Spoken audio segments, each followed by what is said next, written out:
teacher that inspired you to use your imagination, even though the school didn't have that as part of the curriculum as much? When you think of great teachers, you say, she was wonderful. She followed the state standards so thoroughly.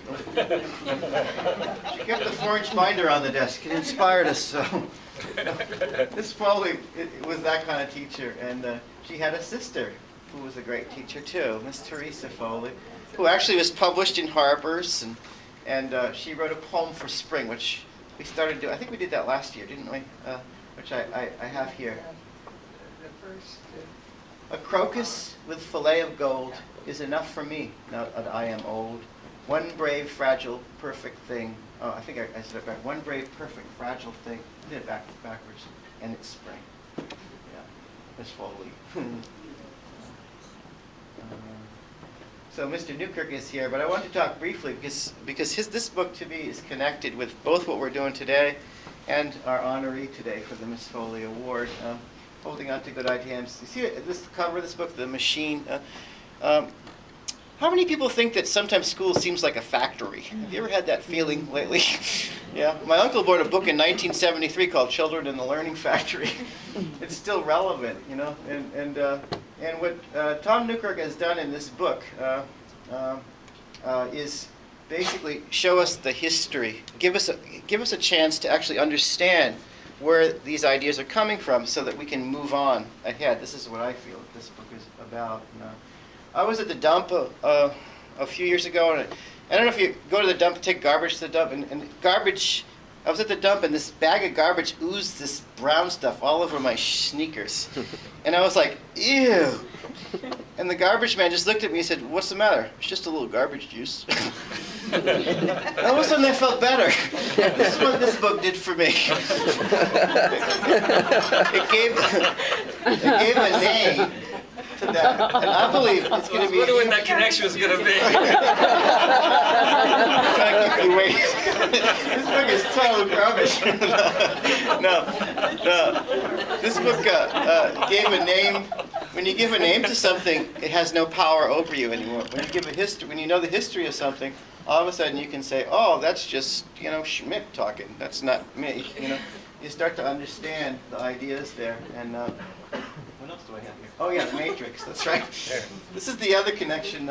Miss Maya Wilson, who's here today. To me, she's this character. She's not that one. I would like to be that one, but. I'm more like that one. I'm more like this was Trinity. This is Neo from the Matrix. I don't know if you're familiar with the movie, but in this movie, the whole world is taken over by machines, and the machines are kind of feeding off the people, and basically everyone's living in a computer program. They're little fetuses in the computer program, and only this guy kind of figures it out. He has a sense that something is different, and somehow and when you get, because his reflexes are so fast, he can dodge bullets because the bullets aren't really real, and this kind of thing. So one of the things I did here for a slide, just to show you, is these are some of the bullets that the creative teacher is dodging. Reading first, Dibbles, reading and writing programs, data-driven, NLCB, educational industrial complex, fueled by Schmidt and hubristic scientific model. There's all this kind of stuff that you're dodging, and there's a point in the movie where he gets found by the people who don't live in the computer program, who eat this gray gruel, and they go around in these ships, and it's a really and I just wanted to show you that one little clip because I think I can pull it up here. I have it right here and for you to see. Yeah, here it is. This is Morpheus. That's Newkirk there. I've been wanting to do this for the longest time. We were going to shoot this actually at the UNH library, Roland's in special collections area. But this is the point where he gets offered a choice. You can stay in the world and just do test problems the rest of your life, teach kids to prepare for that, or you can actually see how deep the rabbit hole is. Let's see what he says. What happened to him? There he is. There we go. At last. That's Hamilton Smith Hall. Yeah. As you no doubt have guessed, I am Morpheus. It's an honor to meet you. No, I got the Spanish the here. honor is mine. Please, come, sit down.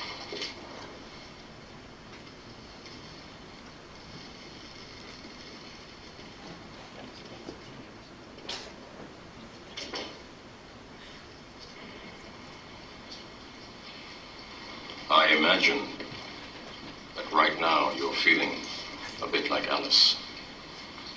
Tumbling down the rabbit hole? You can say that. I can see it in your eyes. You have the look of a man who accepts what he sees because he is expecting to wake up. Ironically, this is not far from the truth. Do you believe in fate, Neo?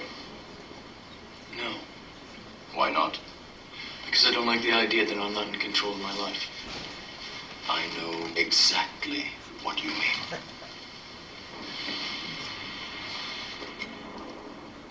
Let me tell you why you're here. You're here because you know something. What you know you can't explain, but you feel it. You felt it your entire life. That there's something wrong with the world. You don't know what it is, but it's there, like a splinter in your mind, driving you mad. It is this feeling that has brought you to me. Do you know what I'm talking about? The Matrix. Do you want to know what it is? The Matrix is everywhere. It is all around us. Even now, in this very room. You can see it when you look out your window or when you turn on your television. You can feel it when you go to work, when you go to church, when you pay your taxes. It is the world that has been pulled over your eyes to blind you from the truth. What truth? That you are a slave, Neo. Like everyone else, you were born into bondage, born into a prison that you cannot smell or taste or touch. A prison for your mind.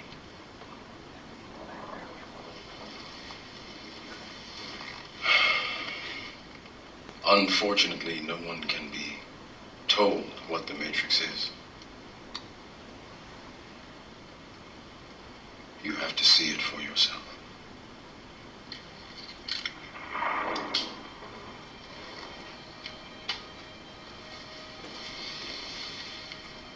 This is your last chance. After this, there is no turning back. You take the blue pill, the story ends. You wake up in your bed and believe whatever you want to believe. You take the red pill, you stay in Wonderland, and I show you how deep the rabbit hole goes.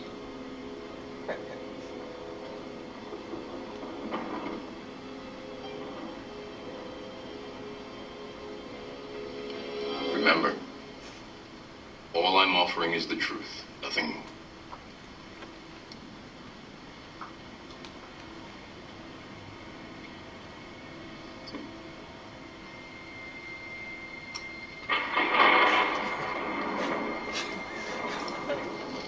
Follow me. There we go. All right. What's up half of the Matrix? Now I want to show you what the red pill is. In a minute here. Let's see if I can get it.